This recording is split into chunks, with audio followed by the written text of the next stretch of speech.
Olá, turma! Olá, professora Stephanie! A nossa apresentação é sobre a psicologia hospitalar. Para método de construção deste trabalho, além das pesquisas realizadas, nós fizemos entrevistas com duas profissionais da área, com a finalidade de esclarecer quanto à origem da profissão, o local de atuação, as principais ferramentas utilizadas, como o profissional utiliza o processo básico de motivação, além de esclarecer quanto às oportunidades da profissão. A psicologia hospitalar, ela recebe essa nomenclatura unicamente no Brasil. No mundo, ela é conhecida como psicologia da saúde. Entretanto, a psicologia da saúde não atende somente hospitais. Atende instituições filantrópicas, ONGs, residencial, entre outros. Já a psicologia hospitalar no Brasil, ela está relacionada unicamente ao seu local de atuação, que é o hospital. A história da psicologia hospitalar começou em 1818, quando, no Hospital McLean de Massachusetts, formou-se a primeira equipe multiprofissional que incluía o psicólogo. Nesse hospital, foi fundado em 1904 um laboratório de psicologia onde foram desenvolvidas pesquisas pioneiras sobre a psicologia hospitalar. No Brasil, os primeiros serviços de saúde mental foram fundados na década de 30 como propostas alternativas à internação psiquiátrica. E o psicólogo inaugura, junto à psiquiatria, seu exercício profissional na instituição de saúde.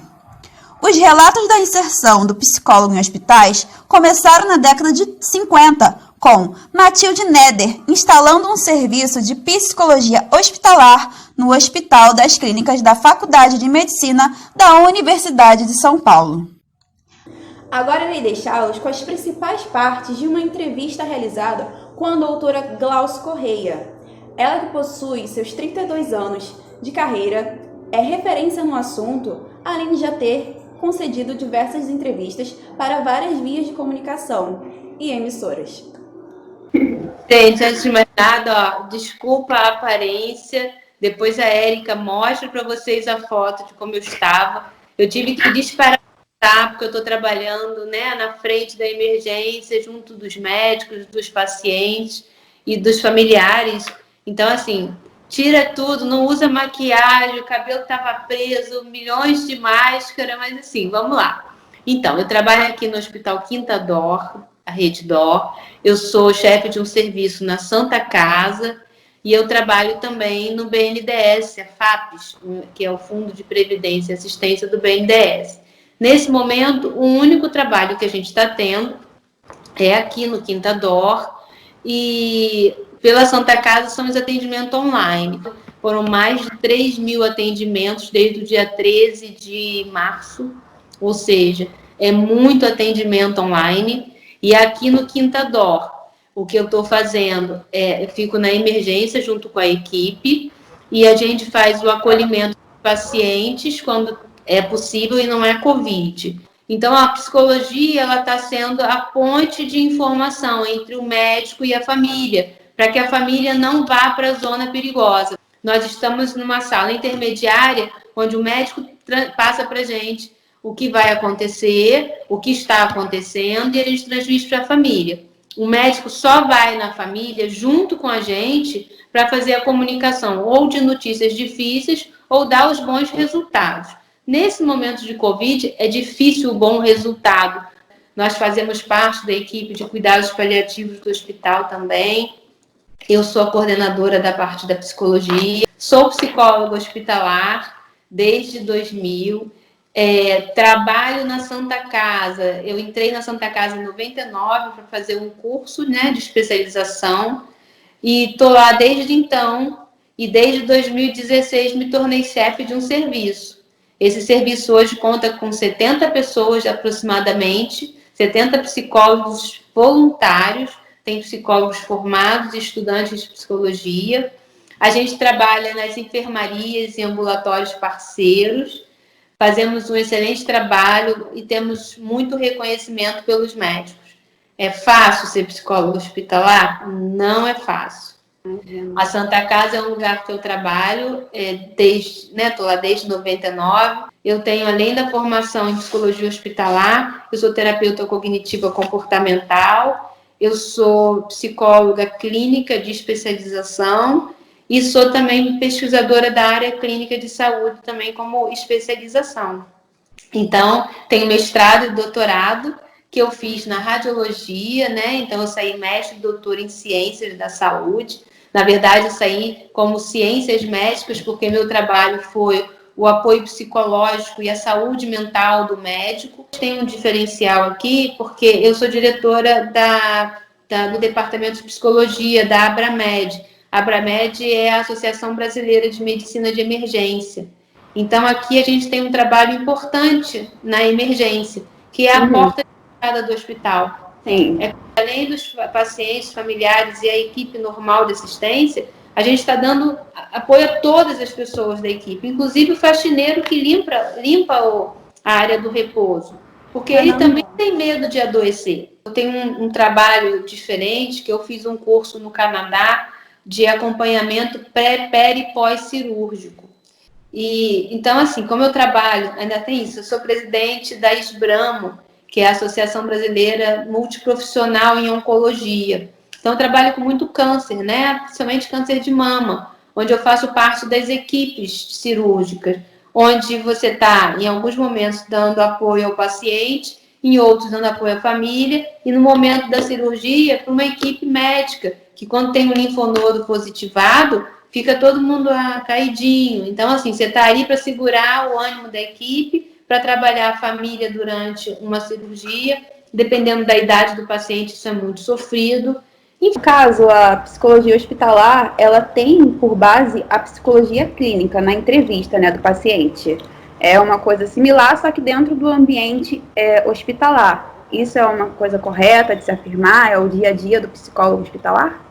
Independente de ser a pesquisa clínica, a gente vai buscar dados que nos ajudem a entender qual a população a que pertence o paciente. Quem é ele dentro de casa, se ele é o provedor, se ele não é o provedor, onde mora, para você ver os hábitos desse paciente. E aqui, no Quinta Dó, eu trabalho no ambulatório, trabalho dentro do hospital. A gente não tem uma anamnese, a gente senta e conversa, e vai conversando, aí sim eu vou usar a minha prática clínica, cada um vai usar a sua, mas dentro do hospital você não pode esquecer que você tem que usar a linha existencial humanista, independente da psicologia, da psicóloga que você é. Eu sou terapeuta cognitivo comportamental. Aqui dentro do hospital você vai usar a psicologia do aconselhamento, de dar a uma pessoa o conforto que ela precisa. Isso você pode ser psicanalista, terapeuta cognitivo comportamental, você pode ter qualquer outra linha, não importa. O que você vai fazer é olhar para a pessoa. Ali não temos só um paciente, nós temos uma pessoa. Conforme você vai trabalhando, eu já tenho 32 anos de formada. Gente, você já sabe quem é aquela pessoa, já sabe o que vai acontecer com aquela pessoa. Mas para quem está começando, todas as perguntas são importantes. Desde que você olhe para aquela pessoa e não olhe uma ferida que está na perna dele. Ele não é aquela ferida é consequência de alguma coisa. Então, olha para ele, trata dele com carinho, sabe? Não tenha nojo, tenha o seu álcool gel em mão, você pode botar a mão, depois você vai lá e você se higieniza. Mas ter nojo é um ponto muito negativo para quem trabalha dentro do hospital. E quais são as principais ferramentas utilizadas para prestar o serviço quanto ao paciente, família e equipe? Tem alguma diferença de ferramenta utilizada? Tem. Seja empático.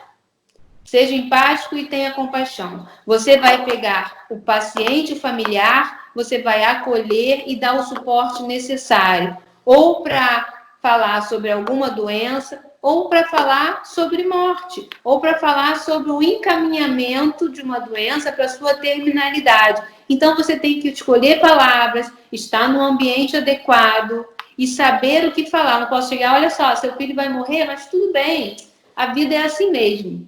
Não. Ninguém está preparado para isso.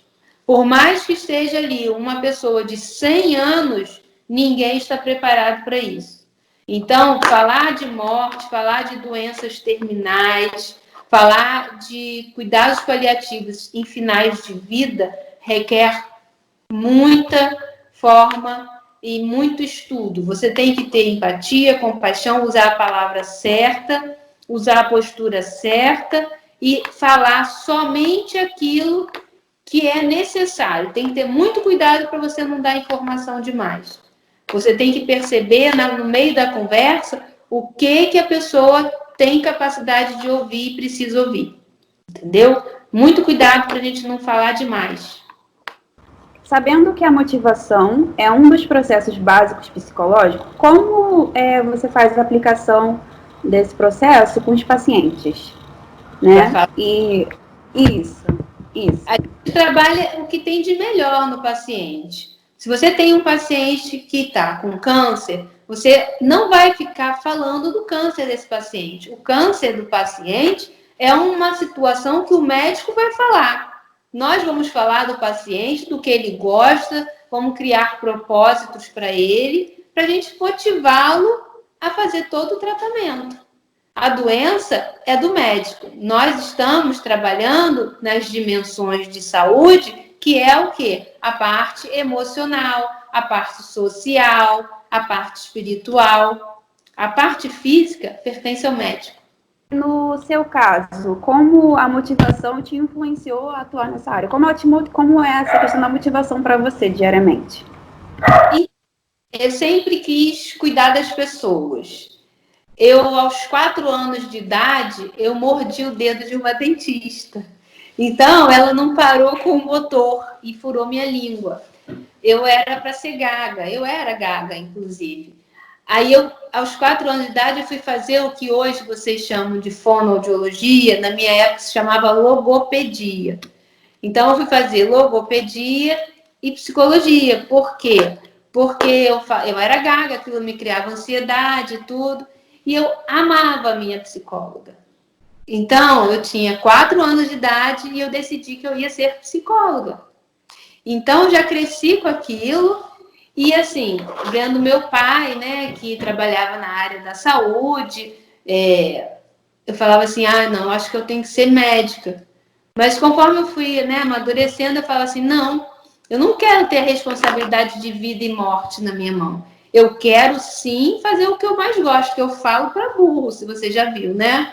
Então, assim, eu vou fazer o que eu gosto, que é falar e ouvir. Qual a importância do psicólogo hospitalar para o nosso estado, tendo em vista o nosso sistema de saúde atual e se é uma área que está em crescimento?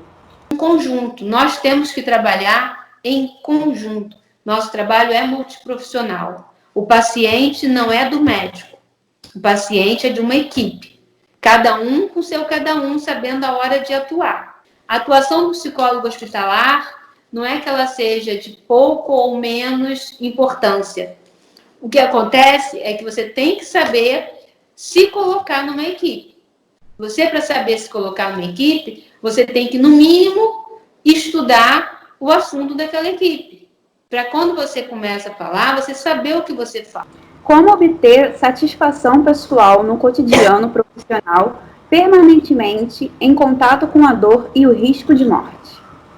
Se você se sente importante para dirimir aquela dor do paciente, você vai conseguir ter uma satisfação enorme. Trabalha naquilo que você gosta. Quais são os principais desafios de um psicólogo hospitalar? É você saber se impor e mostrar a sua importância. Porque uma vez que você saiba fazer isso, você só tem a ajudar. Quais técnicas utilizam quando o paciente está num grau crítico, incomunicável? Né? O paciente está entubado, não fala, né? Então, o que vocês costumam fazer para extrair informações daquele paciente? Buscar a família do paciente. Se o paciente está entubado, se o paciente está sedado, a gente não tem como falar com ele. Então, a gente faz nosso trabalho dentro de um CTI, diminuir as angústias da equipe e trabalhar a família, que também fica angustiada por notícias. O que é preciso, na verdade, para ser um excelente profissional da área de psicologia hospitalar? Além da graduação, tem alguma especialização, algum curso que você aconselha?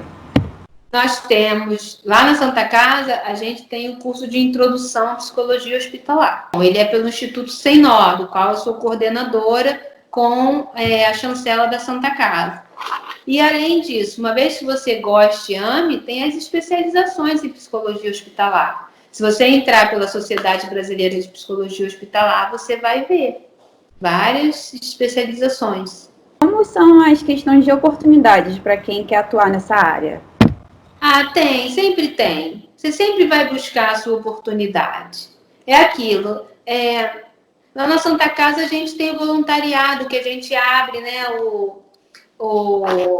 as vagas 2 vezes ao ano. É voluntariado, mas é para aprender, entendeu? Um dia a sua oportunidade vai aparecer. Dicas para quem quer seguir na área, com suas palavras, doutora. Estuda, estuda, estuda, estuda. Só assim. Leia muito, todos os dias, são muitos artigos novos, muita coisa interessante. Não leia só psicologia, leia os assuntos médicos, para que quando eles abram a boca, você entenda do que ele está falando. É igual medicina, a gente não pode parar nunca. A Santa Casa fica aberta, agora no momento está fechada pela pandemia. Podem ir conhecer o Núcleo de Psicologia Clínica Hospitalar, será um prazer. Um beijo e depois a gente conversa. Para vocês, sucesso na carreira, tá? O psicólogo hospitalar atua em hospitais gerais ou hospitais psiquiátricos, em diversas áreas, como, por exemplo, emergência, setor neurológico, CTI, centro ambulatório, atendimento pré- e pós-cirúrgico, entre outros, atendendo não só o paciente, mas também a família e a equipe de saúde. O psicólogo hospitalar atua como psicólogo clínico, fazendo entrevistas e anamneses. O que seria anamnese? São perguntas feitas ao paciente com o objetivo de colher informações do histórico de vida, podendo incluir desenvolvimento de forma em geral, como o histórico de doenças, a rotina, a dinâmica familiar, o trabalho, a fim de fechar um diagnóstico. Ele também pode utilizar diversas abordagens, porém a mais indicada para a área hospitalar é a existencial humanista. No âmbito hospitalar, o profissional presta serviço à instituição, então deve respeitar as normas e diretrizes da mesma, o que o difere do psicólogo clínico. Se o psicólogo tiver de fazer escuta em pacientes impossibilitados de falar, ele deverá utilizar métodos adaptativos, como, por exemplo, desenho lousa mágica, intérprete labial ou até mesmo através da família. Após a graduação, para sermos um excelente psicólogo hospitalar, o ideal é que façamos o curso de especialização, por exemplo, uma introdução à psicologia hospitalar ou até mesmo uma pós-graduação de psicologia hospitalar.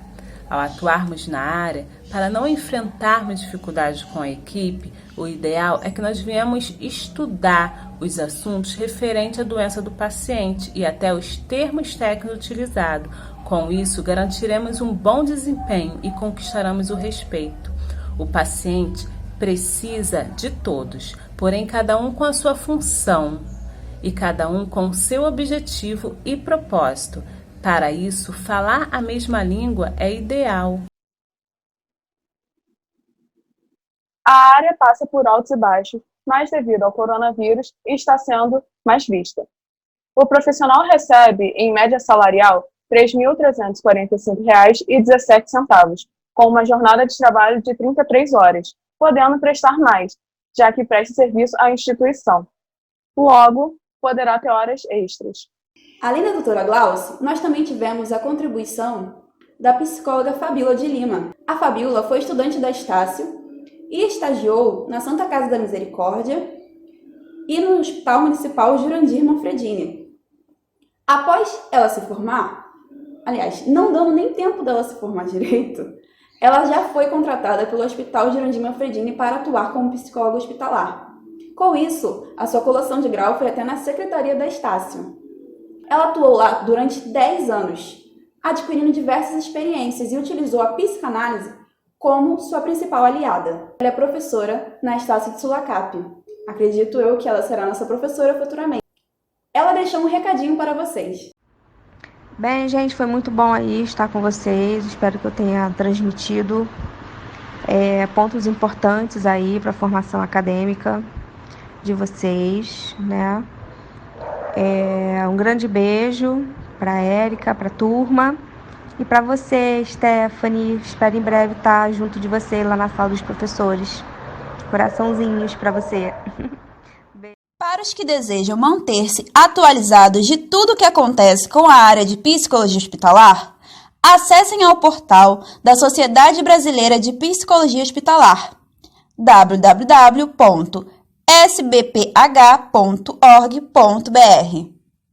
E assim finalizamos a nossa apresentação.